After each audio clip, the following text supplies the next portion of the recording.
So, what are they making at the eighth wonder of the world? It's a common question for Wisconsinites who know little about the happenings at Foxconn's private plant in southeastern Wisconsin. According to the Milwaukee Journal Sentinel, workers in Mount Pleasant are assembling motherboards for Google and Amazon. But the workload is manageable.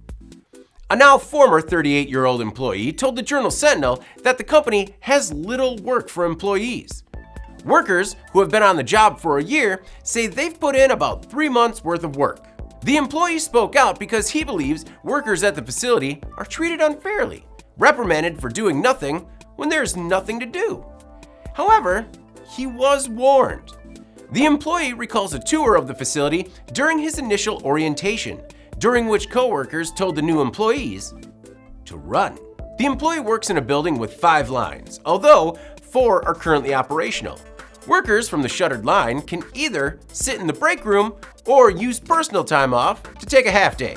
Foxconn Technology Group responded to the report by refusing to disclose the nature of its manufacturing operations. However, the company says the slowdown is related to the global supply chain shortages. The employee, who resigned last week, was hired at $16.50 an hour and recently received an unexpected bump to $20 an hour.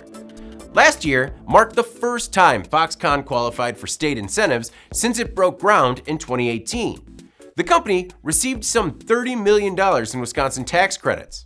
At least workers are now at least working some of the time. In late 2020, Foxconn reportedly went on a hiring spree to hit job numbers, but employees had little more to do than race golf carts around vacant buildings.